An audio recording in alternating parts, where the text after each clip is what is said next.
Papanagayo, Kambena Dikamwa, Karemananga, Benangayo, Papanagayo, Kambena Dikamwa, Karemananga, Yesu Nangayo, Mubiki Sinanga, Kambena Dikamwa, Ecclesia na biso Benangayo, Papanagayo, Kambena Dikamwa, Ecclesia na biso Yesu Nangayo.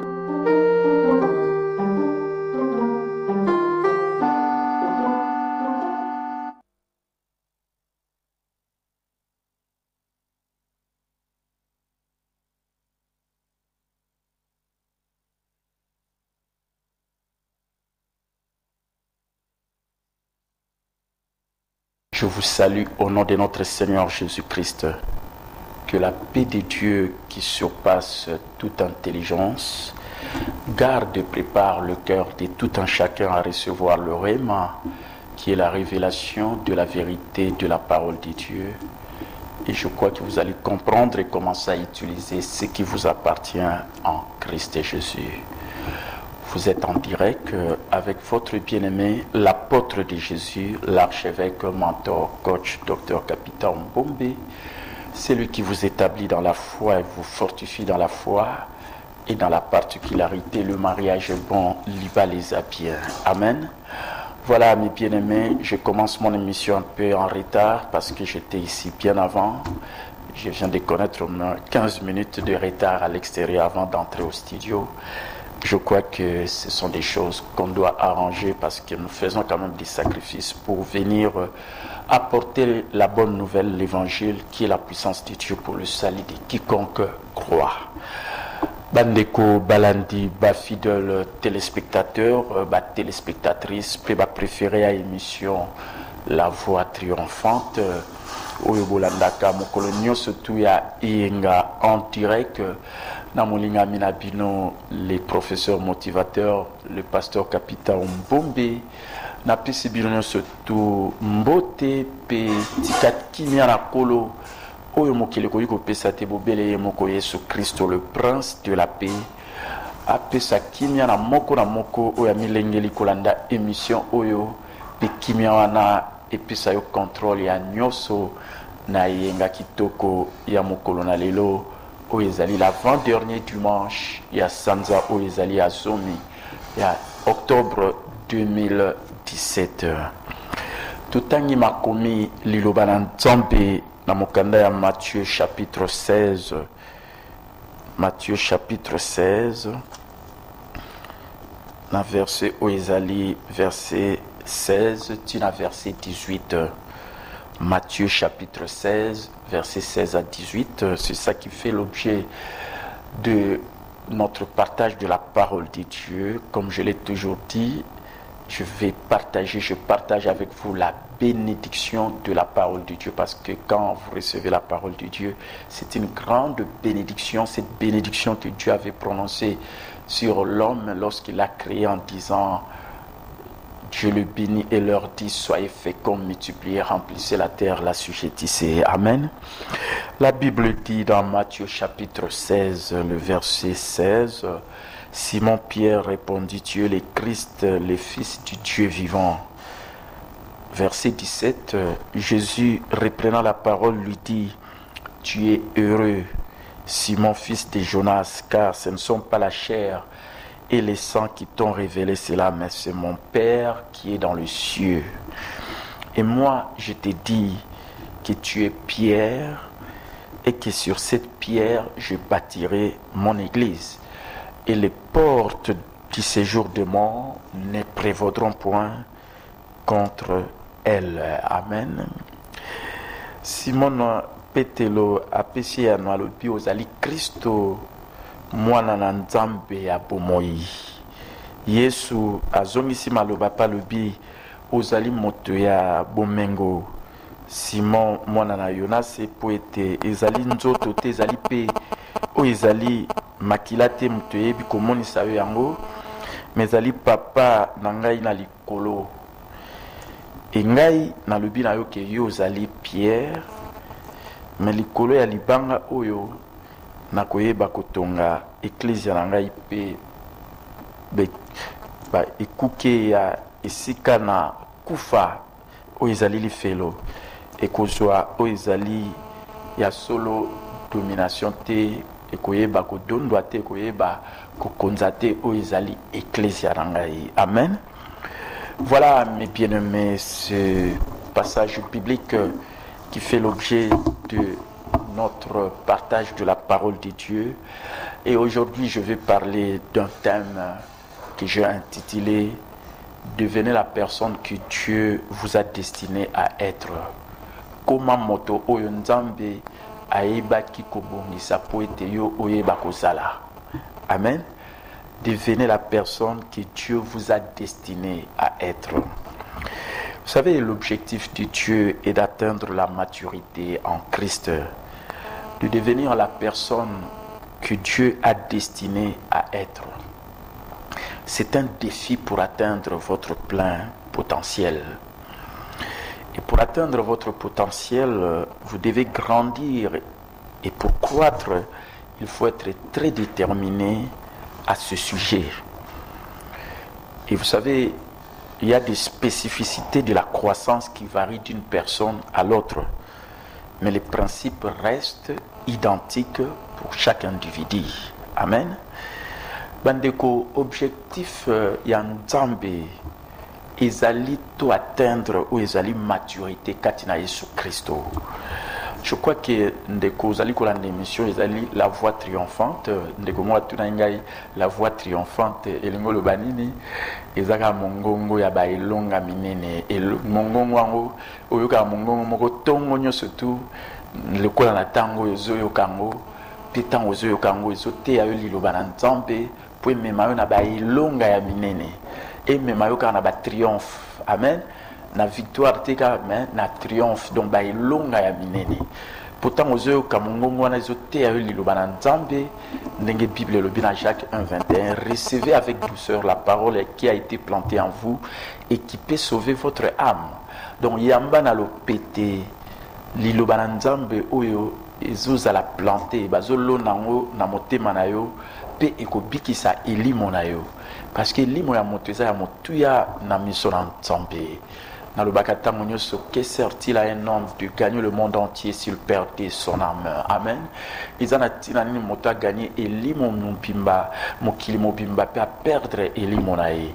Or elimo na moto ye moko personnalité ya kibo moto ye moko azaya moto ya na miso na nzambe ko leka kutu babu nyonso ya mokili soko sangisi e koki kokokana na moto te nzamba kilaki na image nae na ressemblance nae. Amen.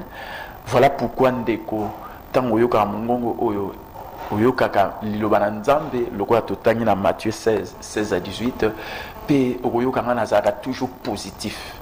Na pesaka ba rema liloba na nzambe ekotombola moto na yo po ete okoma na ba elonga ya minene na bomoi na yo. Amen.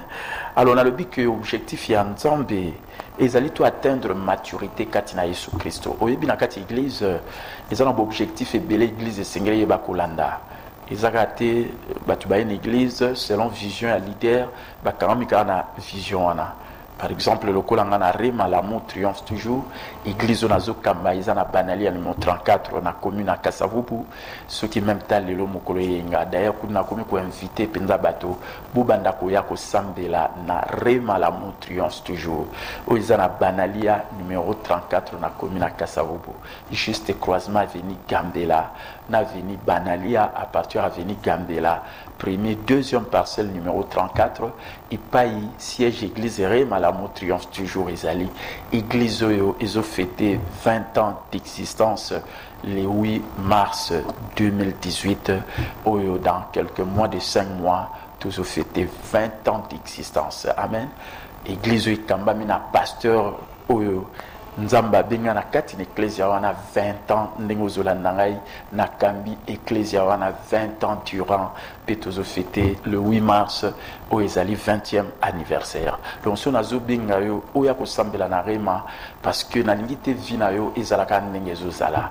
Je crois que vous comprendre ma théa on a koyeba koteya na tango oyo ndenge nalobi que objectif ya nzambe ezali to atteindre maturité et moko ya ba point fort na ngai na ba objectif oyo ekoyi kozala pour l'église pe pour na mon Christo, entre autres adoration kosalela nzambe, évangélisation to gagner ba âme et puis oyo ezali communion fraternelle kosangana na baninga pe objectif oyo moko parmi ba objectif oyo to poursuivre rapide l'église et mais l'amour triomphe toujours pour une église équilibrée en bonne santé. Voilà pourquoi l'objectif wana to landelaka bato baza ba véritable adorateur balinga nzambe koleka nyonso bato oyo bazosalela nzambe ndenge nazoteya mikolo oyo soki tamusu yosalaka na mokili oganya mbongo na yo 1 Timothée chapitre 6 verset 6 pe lobi ya solo eza grand gain tango ozosala na mokili ozoganye mbongo na yo ozozwa mais ozosalela pe nzambe po ete oganye pe ba bénédiction spirituelle po ete eza grand gain na miso na nzambe. Amen. Voilà pourquoi esengeli pe osalela ka nzambe po nga moko pe naza exemple vivant ya moto yo asalaka pe na vie professionnelle un haut cadre na conseil permanent ya comptabilité au Congo, expert comptable, auditeur confirmé, il y a solo organe et technique, il y a ministère et la finance, on a RD Congo. Donc on a travaillé, mais tant on a travaillé dans la vie professionnelle là, tant on a dans la armée de victoire, baye bibélé ancien des anciens. Nazako sale la musala langai na mokili, mais nazako sale la penzambe, pen excellence. La preuve année que boyoka mutu, babenga ancien des anciens. Ndakisa nini oyo ancien des anciens apesa na makambo ezali ya ko servir nzambe, même ko servir nzambe na nzela ya mosali na nzambe mususu modèle exemple ya malamu. Ça na lobango na lolate il faut na lobango awa parce que ça ba témoignage vivant. Mais batu belé lo basalaka na mokili bazo gagner bambongo mais basalela ka nzambe alors que nzambe mutapesa bango pema ya bomoyi po ete makasi oyo bazwaka bakende kosala mpe bazwa bambongo baza kozwa mais nzambe wana balingi kosalela te alors que okoki kosalela nzambe na ministère babengi laïque, c'est-à-dire que oza no à plein temps te lokola lelo ngai 20 ans à plein temps oyo na servir nzambe comme pasteur na salaka ici comme souté nazo salela nzambe mais naza koyeba kopambola ebele na bato parce que sur la dit ba branche d'activité à ministère ema isa ba branche ba capacité nzamba pesa ngai na pambola ngo bato côté à libala eza bien côté à ba faire ko former ba entrepreneur bato ba comment ba PDG ba faire ya ba faire na bango qui côté à ministère ko former bato bazala ba leader de qualité des personnes d'influence côté où ils allaient à ba cours biblique par correspondance lelo na komi ko bimisa ba leçon ils allaient ba méditation journalière lokola ya lelo dimanche le 22 octobre sur côté na Facebook na page na Capital Mbombe okomona méditation journalière ya lelo eza na thème je bénirai ceux qui te béniront. Donc batu bazo landango bazo yekolango bazo tanga yango pour ete ba manuel lo banzambe bazo ba penser à nzambe pe et ko faire objet ya ba question réponse na cadre ya moko ya ba branche ya ministère ema au yotobengi cours biblique par correspondance. Amen. Donc voilà un peu donc moko ya objectif ezali ko salela nzambe après yo baganya ki yo yambaki Yesu pe yo pe zala pe oyo akozala pe canal la bénédiction pour bamsu pe ba yamba Yesu. Tant on a likara on a yebsara batuke yamba Yesu lokola pasteur capitaine Mbombe depuis 1980 na yamba Yesu lelo 37 ans ya vie chrétienne depuis na yamba Yesu. Pe soko yambi Yesu ozo vivre par Jésus-Christ okozana vie moko ya malamu parce que Yesu asikola biso na o ezali kufa ya molimo tozomisa relation communion na nzambe asikola biso na ba o ezali ba pasi ya banzoto na mapipi na Yesu tobikisama ayeba kosikola biso na o ezali pauvreté poto vivre pauvreté to vivre ka bobele prospérité ba besoin na biso ezozala pourvu asikola biso na o ezali ba problème nyonso tout koyi kozala mokili poto vivre liberté na biso kati na Yesu. Amen.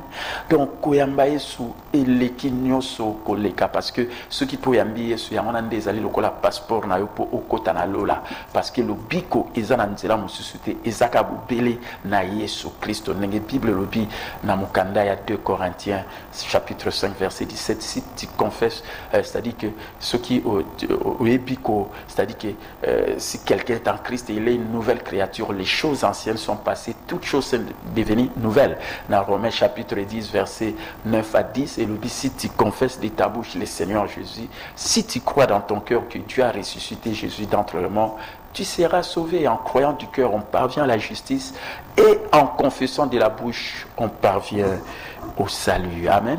Donc, mon objectif est ça. Koyeba ko gagner ba am ndenge yo pe ba gagner ki lokola ngai depuis 1980 nazo le kapelelo. Aujourd'hui c'est le jour favorable, aujourd'hui c'est le jour du salut. Soko tatolika kombo na Yesu même pas aux Olanda émission o en direct okubiki samana yo ezali kamba ko tutukate likambuso ya ba cérémonie milité mais ndenge la Bible lobi que si tu confesses de ta bouche le Seigneur Jésus, quiconque invoquera le nom du Seigneur sera sauvé. O ya ko bile la kombo na Yesu Kristo akubiki sama. Amen.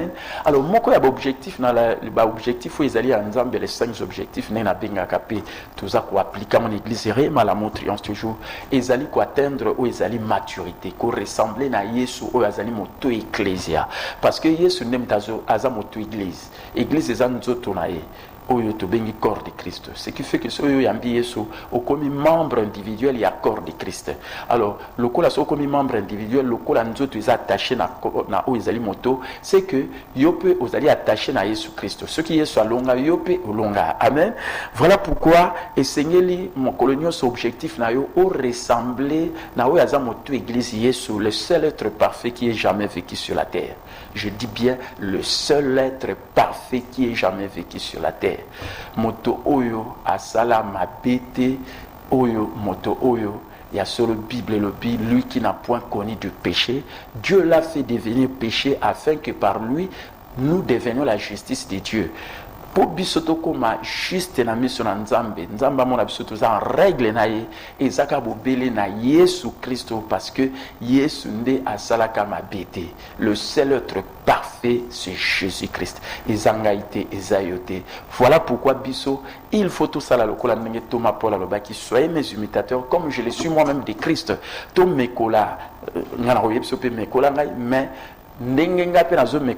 parce que Jésus c'est le seul être parfait. D'où il faut tous un objectif, il y a que tendre vers la perfection, toko kanana Jésus même tato ozala Jésus te oaza le seul être parfait. Voilà objectif où il y a maturité katina Jésus Christo. Voilà pourquoi on a le dit que et Seigneur le comme moto oyo nzambe a destina yo oyeba kozala. Amen.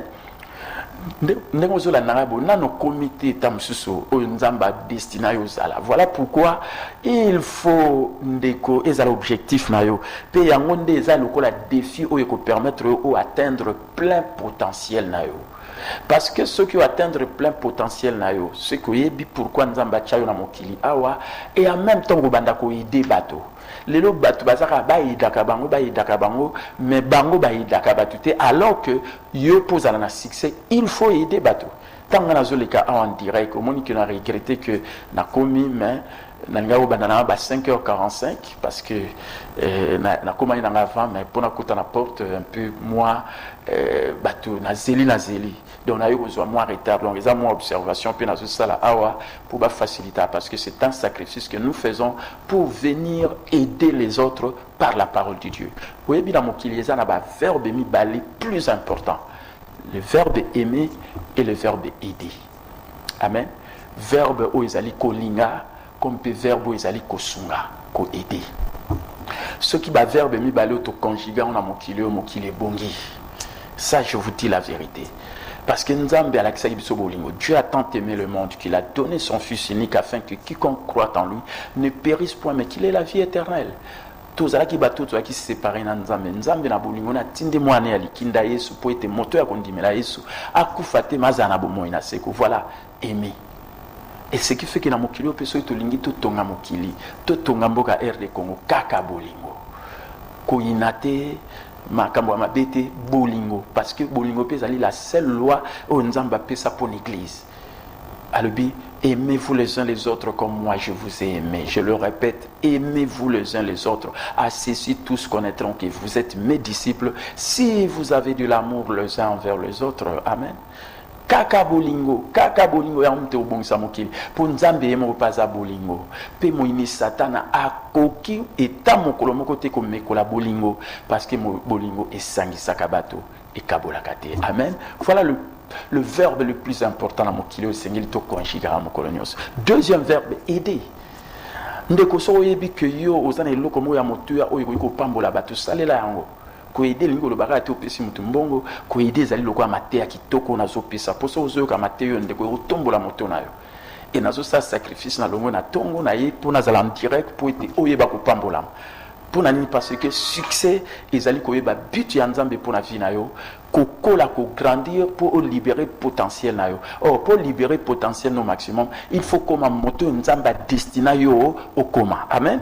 Voilà pourquoi ndeko zo mona ke nzambe ayebi valeur na yo pe azomona o eza potentiel na yo. Amen.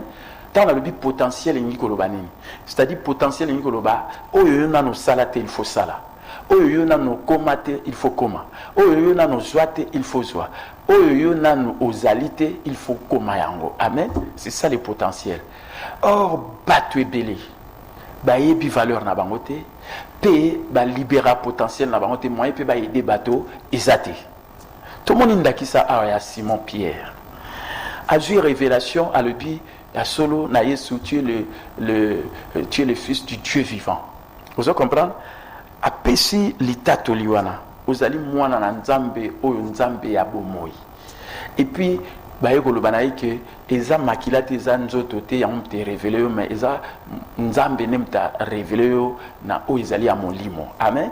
Après siko Yesu Christ ayi koloba na Pierre oyo azayi ko miyeba te parce que eloko na bate belé il faut bayeba parce que partout Yesu azayi koleka bandeko azayi ko mona potentiel oyo ezalaki kati na bato mais bato bazayi ko ignorer oyo ezali même valeur na bango bato belé ba ignorer valeur na bango bayeba te ke bazana valeur moko nzamba pesa mutako ikolongola te.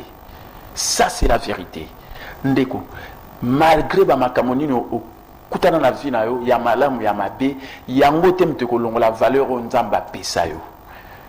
Valeur nzamba pesa eza lokola so ozwi billet moko tamsu ya $100 même to fois 100 même to niatia on so simbia on so que présentant et regarder la valeur na $100 et lingo lo baté que le fait au fini ango le coloniatia ango et après et perdre valeur et garder la valeur donc des mêmes pays ezala ba erreur osala ezala makamini osala na vie na yo et ko changer valeur na yo nzambe apesa yo te. Ya mon Bible le bina Ephésiens 2:10 ozali ouvrage en nzambe, tu es l'ouvrage de Dieu ayant été créé en Jésus-Christ pour les œuvres bonnes que Dieu a préparées d'avance et que tu es appelé à pratiquer. Oza ouvrage en nzambe nano komi produit finité mais nzambe azo ko travailler katina yo azana processus na pour être ya solo azo travailler katina yo maintenant no komi achevé te et voilà pourquoi mokolo na mokolo il faut yebaka que nzambe a formaka yo a façonnaka yo pour koma moto ye alingi oyeba kokoma. Amen. Donc il faut yeba yango. C'est pourquoi mon bazo bana biso que il faut to atteindre maturité na biso katina Yesu Christo to koma moto nzamba destiné to yeba kokoma. Alors et loka liboso il faut yeba valeur na yo et loka mibale il faut yeba potentiel nzambe makoki nzamba chikatina yo talaka même na Bible nzambe tanga lobaki na Gédéon na Juge je crois chapitre 6 verset 12 vaillant héros. Tant on le dit na Gédéon vaillant héros, Gédéon réaction ezakini amitali oyazali na vinde ngazo mene. Ah ngana na famille pauvre ngaku nazamu oya suka na kati ndaku na biso ngai azako se mépriser. Donc batu belé nzambe apesa bango valeur mais bango bazoye ba valeur wana te ba mi mépriser ka compte tenu ya ba makambo bazo vivre. So kazo zanga mbongo azo mona ke nazamu tapamba alors que ozana valeur ezako kozanga mbongo te mtu elongoli yo valeur nzamba pesa yo. Amen. Et voilà pourquoi Nzamba s'est adressé à Gédéon le dit vaillant héros, un homme de valeur, aux âmes ta valeur. Mais ce que Gédéon a zotala tali atala habité ngana ta valeur te talanga una na famille bo azotala ba circonstance azotala bato balobakanae. Au lieu atala ayoka o Nzamba le bine andimango abanda kotatola po comme réalité na vie nae. Amen. Mais après ayeba ko se ressaisir andima ki nzamba lobaki nae akoma ko tatolango pe effectivement le kwa nzamba baki azaki faya héros pe yeba ko monisama po ete ya solo azalaki oyo ayeba ko longisa libota nae face na ba oyo bazali ba ennemi. Amen.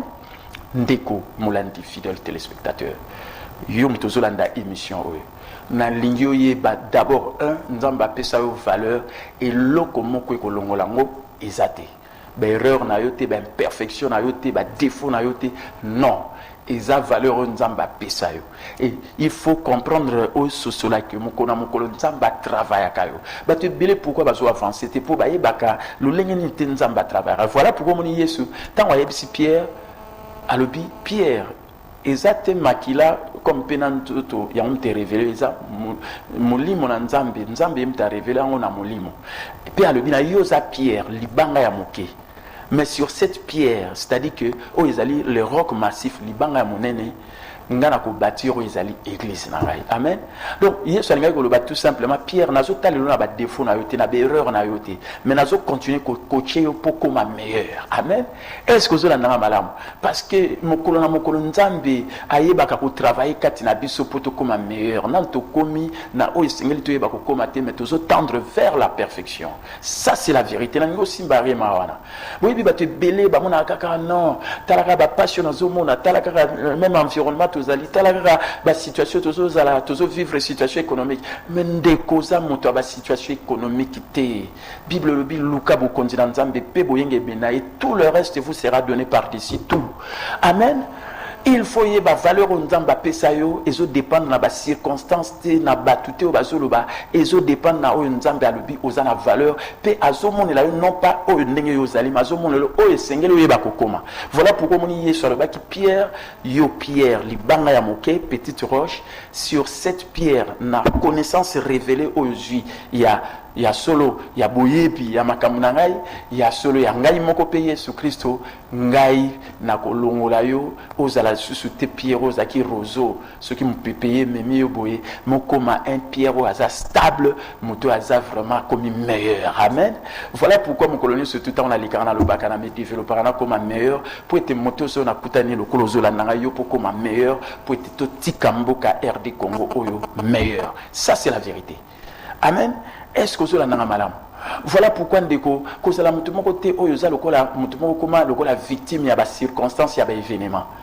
Oyebi na pesa ki illustration mo na église Rema na semaine o kana lobi bato ba dressera ba éléphant so ba zu ba éléphant ya bana mike ba kangi ba chaîne na makolo na bango et en même temps ba kanyango na poto mo ya makasi. Ce qui fait que ceux qui ça l'effort pour pas bouger, moi va bouger parce que chaîne et kangi ba on a le colo et en même temps quand na poto. Alors, si quoi expérience ni ba ko remarquer na ko sala bon banzoko oya mikolo oya ba komi vieux, c'est-à-dire que ba koma ki wana tellement que bango pe ba sala bango bongo ba kangi chaîne na poto, ce qui fait que un moko ba bouger zo simbate ba tikala ka wana, voire même que ceux qui ba longoli même ta chaîne et pas bakana na poto batiki yango omona nzoko bouger ne sauter parce qu'il a dit que na banda ko bouger banda kala mena boujaka na koka okende ko sa mouvement te atikali ne ka wana alors que balongoli chaîne et pas bakana na poto bien que tam suna lokolo na ezali. Donc batu belé bandeko bazana ba conditionnement moko boy o ezali ba makambu ba vivant na ba vie na bango bien o batu baloba na bango bazo vivre na ngo mais bazo mitala te o nzamba bazo loba na bango ba valeur o nzamba pesi bango ndeko na so te ayo parce que ikuta na bango o baza ko ignorer ba valeur na bango baza ikuta la potentiel o sengeli bango ba yeba kokoma nzamba zo talela yo lenge ndengo zalelo boyete tamso za lokola GDA lo baki na za na famille pauvre na za boye tala kuté pa na zali ba difficulté za boye te nzamba zo talela yo o yo sengeli yo ba kokoma. Il y a un moment thème aux ali moto, c'est-à-dire devenir la personne que Dieu vous a destiné à être. Amen. Oza moto motuya, moto azana valeur na miso na nzambe, mo kono su nzamba zo façonner yo pour être ya solo ndeko, okoma moto ya lingi oyeba kokoma. Komi mona pambate, tu as de la valeur aux yeux de Dieu. Tu es ce que Dieu dit que tu es. Tu peux faire ce que Dieu dit que tu peux faire. Tu possèdes ce que Dieu dit que tu possèdes. Tu dois te voir comme Dieu te voit en Christ et Jésus. En Jésus, tu es parfait. En Jésus, tu es saint. En Jésus, tu es quelqu'un qui est vainqueur, plus que vainqueur. cœur. Ça, c'est la vérité. Tu es béni. Et voilà pourquoi tu dois devenir une source de bénédiction pour les autres comme moi. Je suis en train chaque fois de le dire. Je suis un pasteur béni avec une équipe de croyants bénis dans un pays, la RD Congo, béni. Ça, c'est la vérité. Amen. Donc, je ne vis pas selon les circonstances du moment. Je vis selon ce que Dieu me dit. Je suis ce que Dieu dit que je suis. Amen. Je peux faire ce que Dieu dit que je peux faire. Je possède ce que Dieu dit que je possède. Et je dois me voir comme Dieu me voit en Christ et Jésus. Et la Bible me dit que je vis par Jésus-Christ. Nous devons vivre par Jésus-Christ. Au cause de la limite. Limite au bateau bango bazo tiango inutilement na ba vie na bango parce que bazo ndimate o nzambe azolo bana bango. Et voilà tant au pied Yesu ayebisi Pierre yo zali Pierre libanga moke mais na connaissance révélée aux yeux aux ezali roc massif wana ngana ko bâtir église nanga et les portes de l'enfer ne prévaudront point contre elle.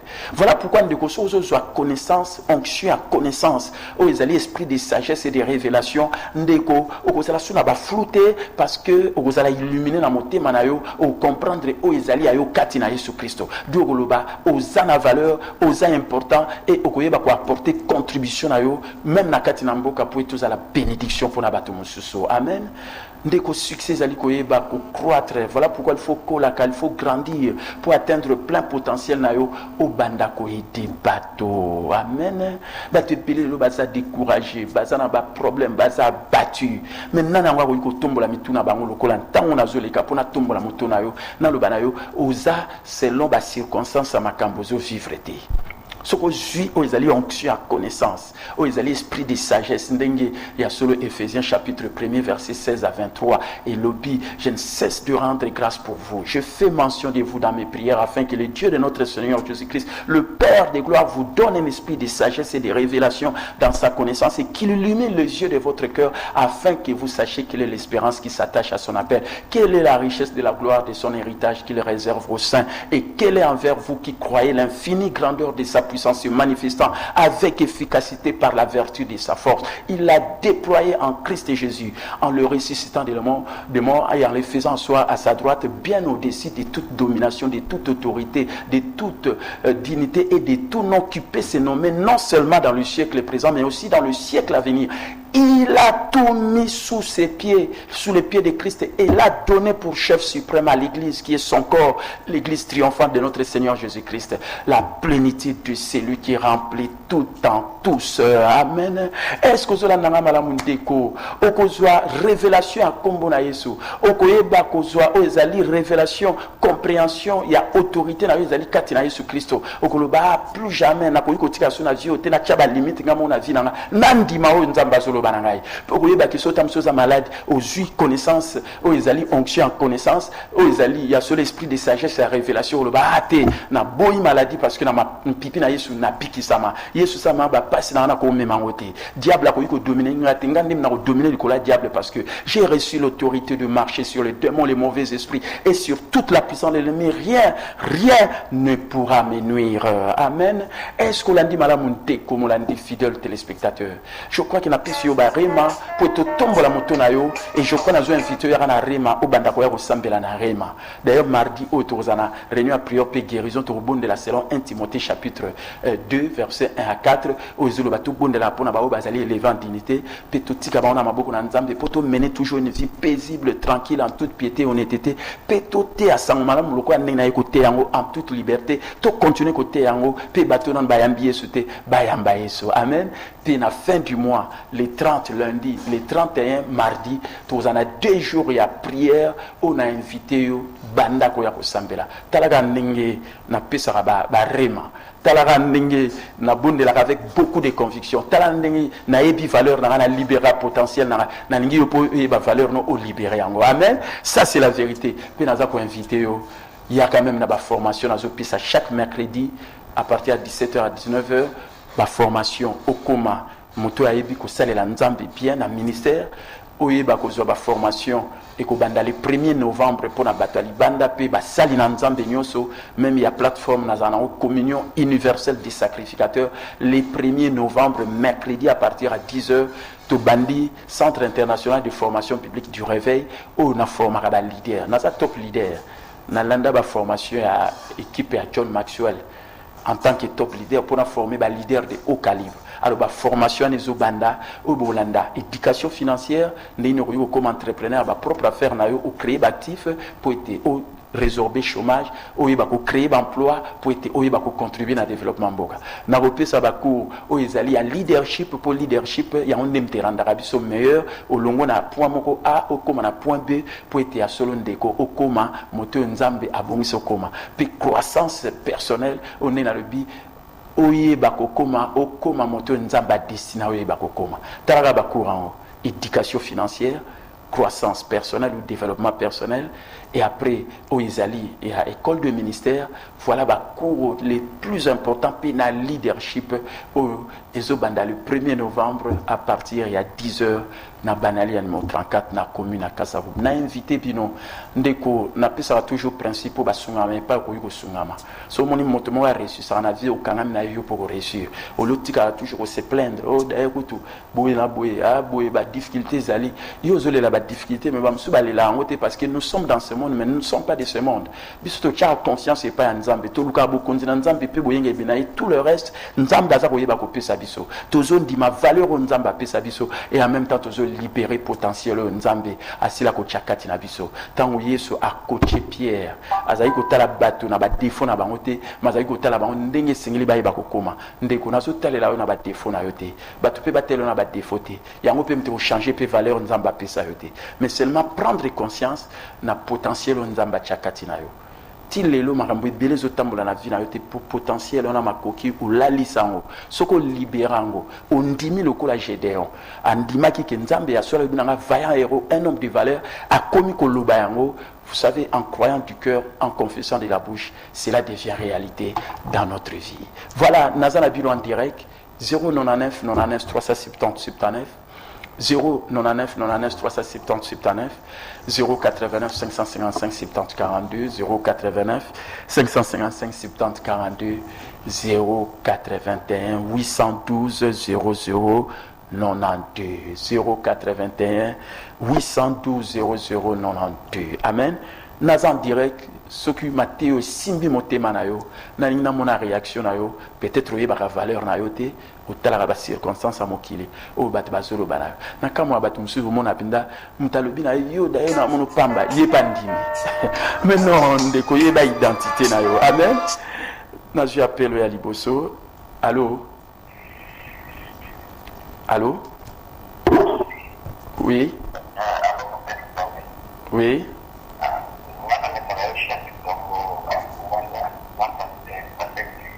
Oui?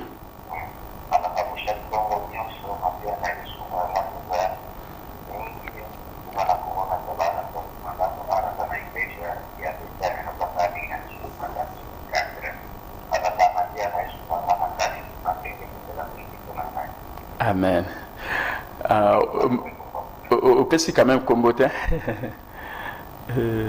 combo na combo na yo au PC combo ah bon ok vraiment la nanga tongo nyoso pe esunga kaye nalbaki ils ont ba verbe mi les plus important dans mokili aimer et aider. Amen.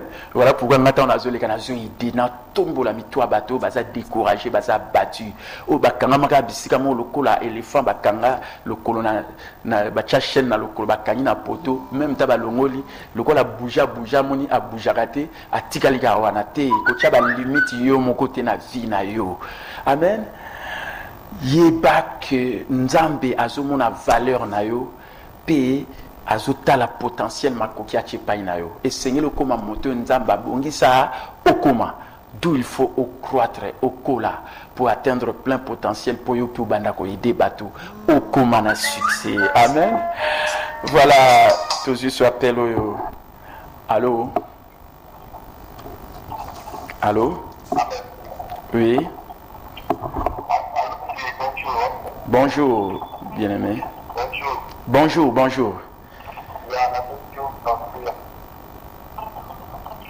Oui. Ah, Ozawapi. Ah, parti Angola, ok.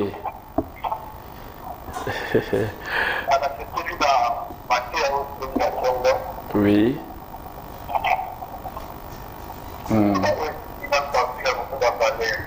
Amen. Merci. Vous avez la valeur mon nzamba pesa yo iloko mo longola ngote. Amen. D'erreur na yote ba imperfection na yote ba défaut na yote. Amen. Eza valeur nzamba pesa yo ndima yango pe okokolisa ngo lisutango yo mo opozokola. Amen. Amen. Oui, bien sûr, telle la batu na ba défaut te na ba imperfection te telle la moto o ya kokoma. Amen. C'est ce que Jésus a fait tant à mon Pierre a bien yo zanoka libanga moké. Mais la révélation yo zui yo koma boy. Et puis a koma Pierre moko stable. Alors kazaka toujours karabongo. Amen. Tout ce qui appelle yo. Allô. Allô. Bonjour. Bonjour, bonjour. Ah, Nangola, ok. Olubini. Oui. Oui. Olubini. Vraiment, nazo sambela pona yo, oza posa motema na yo, nzamba kokisela yango. Amen. Oza na valeur moko nzamba pesa yo moto akolongola ngo azate. Pe makoki nzamba chakati na yo, ebanda komonana, ebanda kopambola bato parce que nzamba loba na Abraham, je bénirai ceux qui te béniront. Nzambe pas zo bana yo, akopambola ba bakopambola yo et yo kopambola bato tango zo pambola bango na potentiel makoki nzamba chepa na yo. Amen. Oyo nyonso kosala ekosimba ekele liboso na pambola na kombo na Yesu. Amen. Ah, na famille na yo batu nyonso na yo moko na famille na yo. Amen. Vous allez pamboli wana.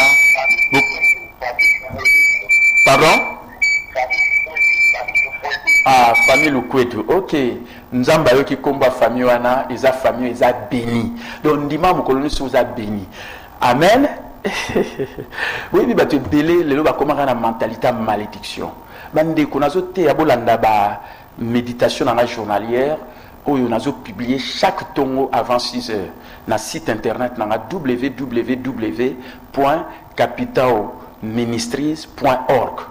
Donc on a répété www.capitaoministries.org et nazo partager un peu na Facebook comme peu na Twitter. Donc, sur le côté de Facebook, Twitter, sur cliquer, aux méditation biblique, ou Barima du jour. Et banda qui banda le 1er octobre, même il y a l'élo que tu as dans Zanango. Amen. Na convié bino vraiment bolanda kayango. Allô? Oui. Bonjour ma soeur. Oui.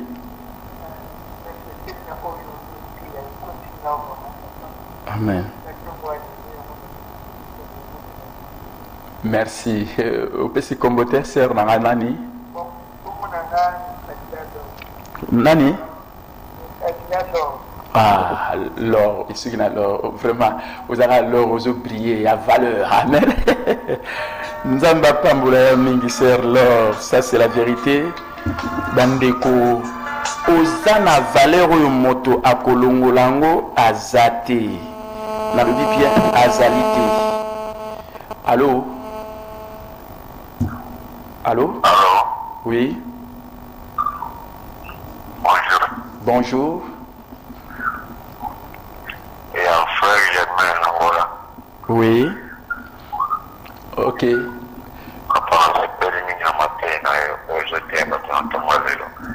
Merci. Ok.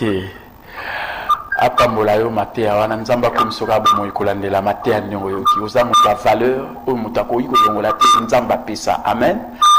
Amen. Merci.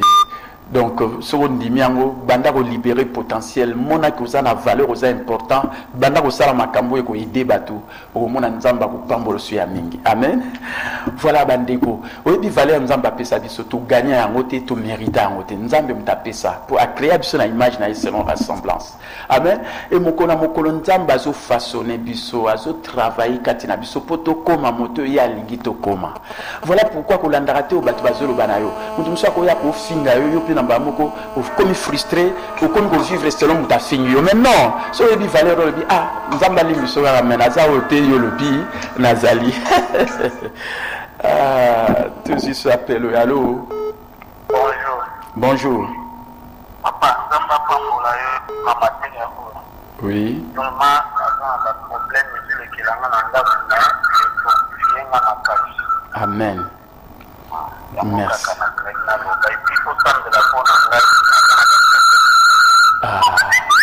Il y a solo na zobonde là-bas problème wana nyonso tout na télémélé en Bible le na Marc 11:23 si quelqu'un dit à cette montagne donc ngana lo ba montagne wana et lâcher prise vie na yo pe nazo proclamer la solution oyo yo ozala nesengo mon colonel surtout ndenge Bible le bonheur et la grâce nous accompagneront tous les jours de notre vie. Amen.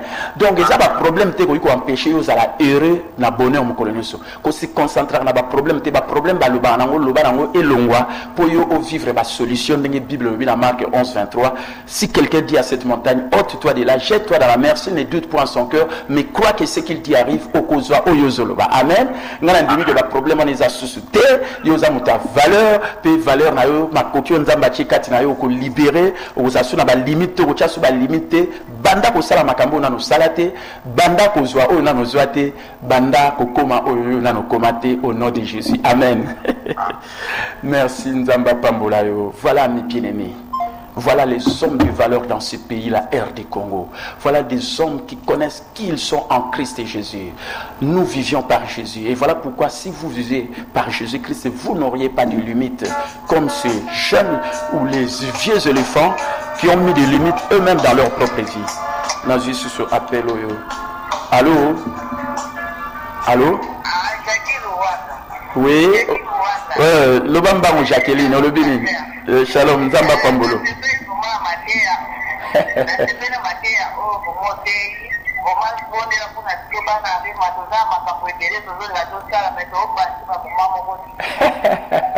Binora moment difficile. Amen. Banare Manu surtout, il y a Luanda, Pasteur Alain, Janine, Yomoko Jacqueline, Maman Kanda, Bino surtout na Pamboli Bino. Besoin de quand l'église va fonctionner. Amen. Makambo musi aba musi bolanda bangote ba lukambo na musala nzambe bolanda bangote bino besoin de kanda Cédric sina yebsaki et puis on va fonctionner le 8 mars na mona bino pe boye ko participer na 20 à Rema. Amen.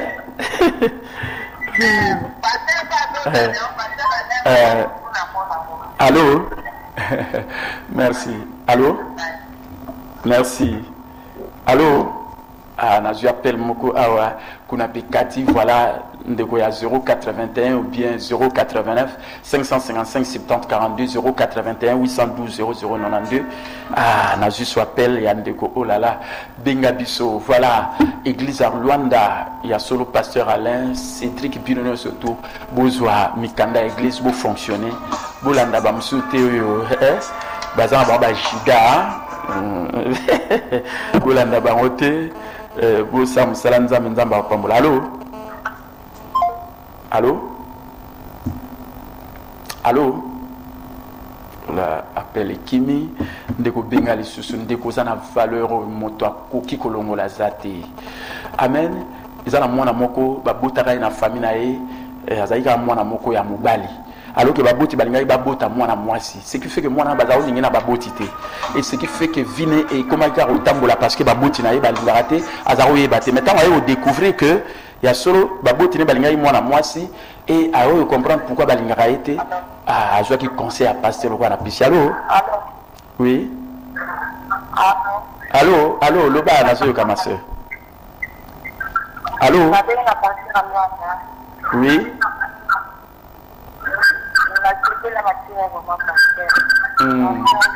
Pour ça, moi, je suis poste téléviseur pour arrêter. Pour ça, moi, je suis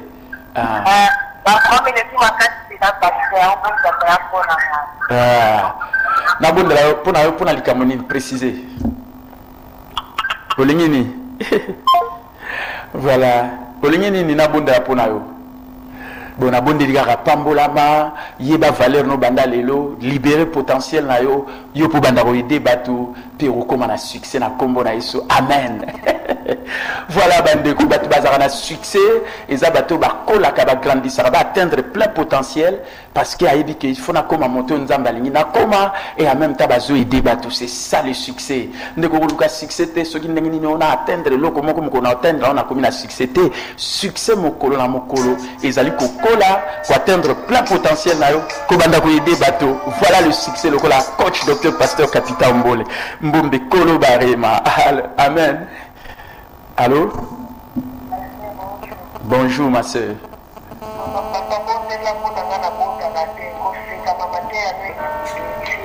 Amen. Bible le dit dans Isaïe, je crois, dans Exode 23, verset 25, il n'y aura dans le pays ni femme stérile, ni femme qui avorte. Aux amoisi, yo ndengo za na ndako libala nzoto na yo mwasi sengele mema mwana bana na proclamango nom de Jésus o ezala kite ebanda kozala bokobota yo na chéri na yo libala eza bien ndenge nzamba opesa bino bana batu baseka yo oza oyo batu balobite yo oza oyo nzamba alobi apesa yo valeur pe nzoto na yo mwasi esengele mema mwana okobota na proclamango na kombo na Yesu. Amen. Voilà, merci. Allô? Allô? Allô? Ah, je suis belle les yeux à bouiller. Benga susu vraiment na émission na biso ya solo nzamba pambola ndeko même tabatu bazo sekayo ozate oyo bango bazo sekayo oza oyo nzamba zolo bayozali oza na valeur loko oza na valeur te tika nzamba sa azwa lokomo. Allô? Allô? Bonjour. Oui, bonjour. Ah, vous êtes à Lubumbashi, je prie pour votre vie. Ayez une vie meilleure, que Dieu vraiment accomplisse ce qui est le désir de votre cœur et soit une source de bénédiction pour les autres. Libérez le potentiel que Dieu a mis en vous et commencez à avoir du succès au nom de Jésus. Amen. Amen. Amen. J'ai juste prié beaucoup pour ma vie. Non, j'ai prié déjà, donc crois aussi que Dieu est intervenu et il n'y a que de bonnes choses qui vont se passer dans votre vie. Amen. Ok, merci. Ok. Allô? Oui. Bonjour.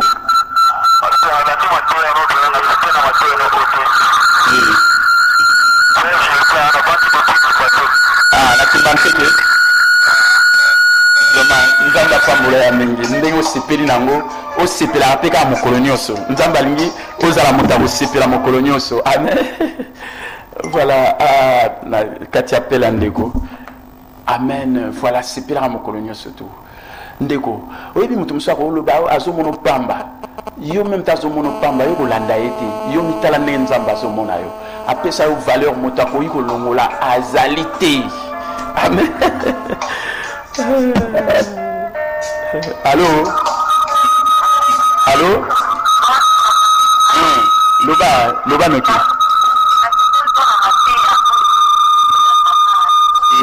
Qui t'a maman qui n'a pas ce téléviseur?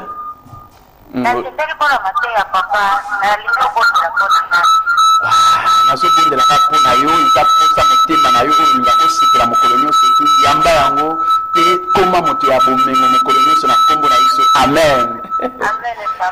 Merci mama papa bino nyonso tu bolandi ngai moto akolongola valeur nzambe apesa yo aza te même ta fingi yo koma frustré te oyo bandima ngai te yo lingi bato bandimo sikoso bato bandimo te fino mpe obonga te.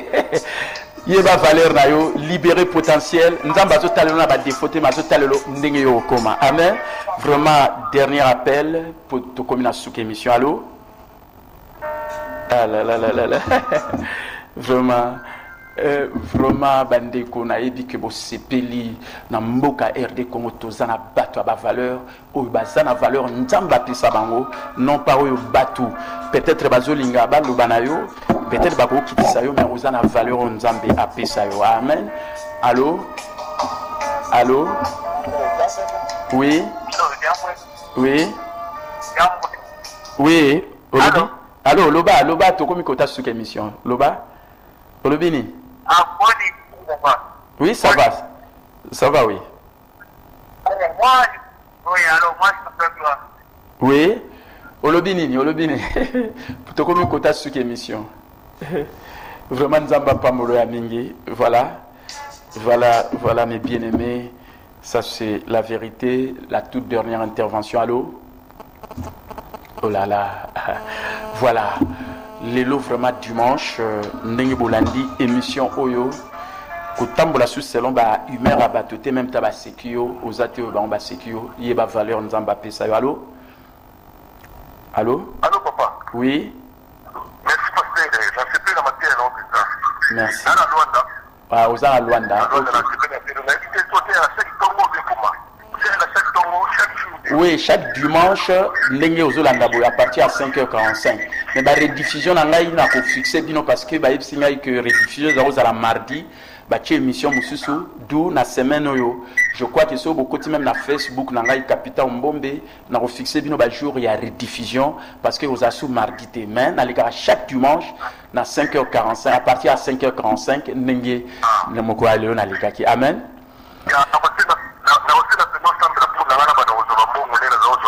Amen. Nzamba Pamolo Amingi, Apambola Bino Nsubolandi vraiment émission. Boula nanga na Facebook, na Likaka, même tal matin na l'église, vraiment à partir à 7h45 et qu'on leka partout dans le monde pour tout ça en live. Amen. Donc Bourgoïko Landango, il est na YouTube, mais na Facebook, so tira Capitaine Mbombe Romo na pe site internet na www.capitaoministries.org. Na zo pe sa ba méditation, ba maté à bien et à bénédiction jamais à malédiction parce que nzambe malobali bosol ba ina mutezaki bénédiction botika la malamu qui met en kolo mo kilo kalko pesate ezala na bino oza muta valeur nzamba zo monelo na ndengo zate tamsulelo zangimbo mazo monelo o ndenge yo kokoma mutabozui o comme investisseur à royaume o utiliser même bon pour soutenir émission ko benga pasteur capital le big pasteur au théâtre bien na ko soutenir pourquoi pas na rema na banali numéro 34 na commune à Kasabubu et pas ba culte ezali mardi jeudi de 16h à 19h comme Pélélo dimanche. Botika la malamu nzamba pambo la gloire Kazadi ou azaki na technique. Merci.